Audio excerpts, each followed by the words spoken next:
আসসালামু আলাইকুম। কি বলবো দুঃখের কথা। কোন জায়গাতে শুরু করবো আর কোন জায়গায় গিয়ে শেষ করব পাচ্ছি না কোনো সীমারেখা। আজকে আমি যে বিষয়টা নিয়ে আপনাদের সামনে এসেছি খুবই দুঃখজনক বিষয়। যেটা হচ্ছে আজ থেকে দীর্ঘ 1 মাস 9 দিন আগে আমি সৌদি আরবে আসি।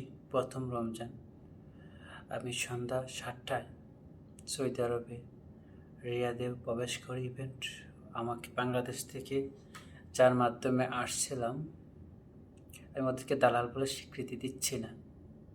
দালাল জিনিসটা আমার কাছে খুবই ইগনোরজনক বিষয়টা। তো যার মাধ্যমে আসছিলাম, আসার পর যে আমাকে পাঠিয়েছিল সৌদি আরব, তাদের যে রুমটা ছিল ওই রুমে আমি প্রবেশ করি সন্ধ্যা 7টায়। রাত্রেবেলা সেহরি খাই, সকালবেলা রোজা রাখি। প্রথম রমজান আমার হয় এই জায়গায়। ঈদ হলো, আজকে এতদিন হলো আমার এখন পর্যন্ত কোনো আকামার নাম্বার আসেনি। রিয়াতে মিয়া কুবরিয়াতে ছিলাম, ক্যাসর ভাইয়ের আন্ডারে। কেউ যদি চিনে থাকেন অবশ্যই আমাকে কমেন্ট বক্সে জানাবেন। ওই জায়গায় দায়িত্বগত হিসেবে রয়েছেন আলম ভাই, ইভেন্ট কাউসার ভাই, ওরা ম্যানেজমেন্টের দায়িত্বে রয়েছেন। দুঃখজনক বিষয় কী হলো জানেন?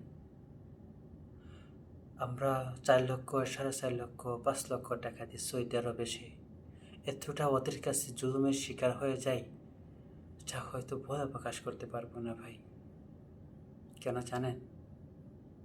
আজকে এতদিন হয়ে গেলে না পাচ্ছে আকামা। ওনারা কী করলেন জানেন? রমজানের লাস্টের টাইমে আমাদেরকে নেওয়া হয় এক জায়গায়, জায়গাটার নাম কোথায় যেন আমি ঠিক বলতে পারলাম না। একটু দূরত্বই, মেবি 60-70 কিলো হবে। এতটুকু দূরত্ব আমাদেরকে 12 জন মানুষ, 8 জন মানুষকে নিয়ে যাওয়া হয়। আমাদেরকে ক্লিনারিক একটা কাজ দেওয়া হবে, ওই জায়গায় ক্যান্সেল করা হয়। তারপরে অন্য একটা কাজের সাথে নেওয়া হয়, ওইটাও হয় নাই, আমাদেরকে রিটার্ন ব্যাক করে। ঈদ গেল, বলছে যে ঈদের পরবর্তীতে অফিস খুললে আপনাদের আকামা চলে আসবে, আপনার যে কোনো একটা কাজে চলে যাবে। ধৈর্যশীলভাবে বসেছিলাম, কিন্তু একটা পর্যায়ে গত 6 তারিখে আমাদেরকে নিয়ে আসা হয় মক্কার উদ্দেশ্যে। ওই জায়গায় ক্লিনারি কাজ রয়েছে, তো ওই জায়গায় ক্লিনারি কাজে দিবে। ওকে ফাইন, 12 জন মানুষ একই সঙ্গে। লাঞ্চ করছিলাম 2টা বাজে। আমাদেরকে রিয়াদ থেকে বাতা নিয়ে আসে 7টা বাজে। আসর সময় গাড়িতে উঠেছিল, 7টা বাজে এসব বাতায় নামে। 7টা 45 মিনিটে আমাদের বাসটা ছাড়ে রিয়াদ থেকে মক্কার উদ্দেশ্যে। মক্কা আসে, গেট অব্দি এসে এখন মক্কা যে কাজের উদ্দেশ্যে আসছিলাম আমরা, সে কাজটুকু হচ্ছে না। ইভেন এই জায়গা থেকে ব্যাক করে, আসসালামু আলাইকুম, তো ওই জায়গাটাতে ব্যাক করে আমাদেরকে নেওয়া হয় তাইফে। ওই জায়গায় কাজ হয়েছে, তো ওই কাজ গেলাম তাইফের উদ্দেশ্যে। ওই জায়গায় গিয়ে দেখে পুরোটাই ভিন্ন। ভিন্ন কি, এখন দিচ্ছে মরুভূমিতে সোলারে কাজ দিচ্ছে, 2,000 টাকা স্যালারি, তাও আকামা লাগবে। ওরা তো আমাদেরকে আকামাও দেয় নেই। তো যাই হোক, এইভাবে আমাদের সময়গুলো কাটাচ্ছিলাম। তো ওই জায়গায় কেউ কাজ করবে না, যেহেতু আকামা নেই। এই জায়গা থেকে ব্যাক করে প্রায় 5 মিনিট, 5টা চললো। চলাকালীন অবস্থায় আমাদেরকে নামিয়ে দিই মাঝ রাস্তায়। এবার বলেন আমরা কোথায় যাব? যোগাযোগ করলাম যিনি প্রধান, কাউসার ভাই, আপনাদেরকে শেয়ার করব। আজকে 5-6 দিন এখন পর্যন্ত তারা আমার এই যে ভিডিও করে পাঠিয়েছে, ভাই আমাদেরকে নামিয়ে দিয়েছে, আমরা কী করবো? কোনো রেসপন্স নেই। আমার SMS-টুকু তাদের সেন্ড করার মতন সময় হয় নাই। আপনারা সৌদি আরব আসতে চাচ্ছেন দালালের মাধ্যমে, আমি নিজে সাক্ষাৎ প্রমাণ। বাংলাদেশ থেকে যারা পাঠায়, আমি তাদেরকে জিজ্ঞেস করেছিলাম যে আকামা বের হওয়ার কারণ কি?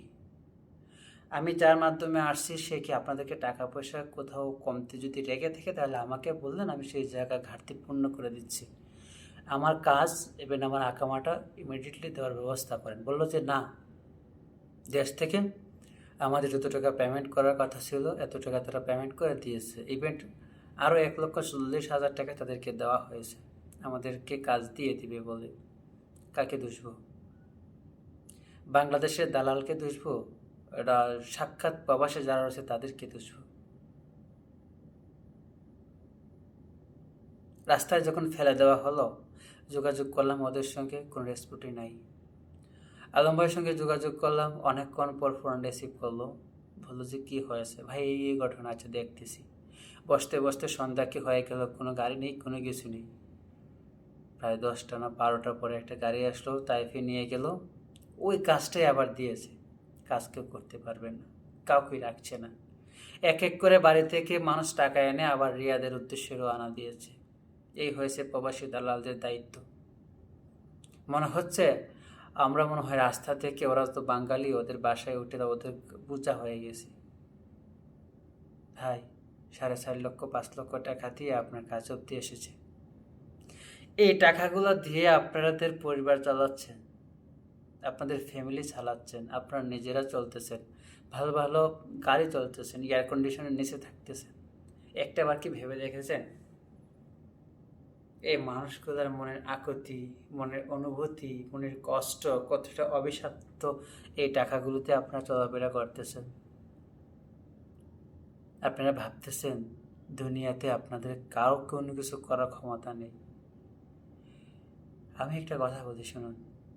হ্যাঁ, আপনারা অনেক প্রভাবশালী, অনেক টাকাওয়ালা হয়ে গেছেন আমাদের রক্ত চুষে চুষে, তাই না? একটা কথা বলি, কাউসার ভাই, আলামিন ভাই, আলম ভাই, যেভাবে চলতেছেন, বেস্ট টু লাক। কুল্লু নাফসিন যায়িকাতুল মাউত, মরতে হবে।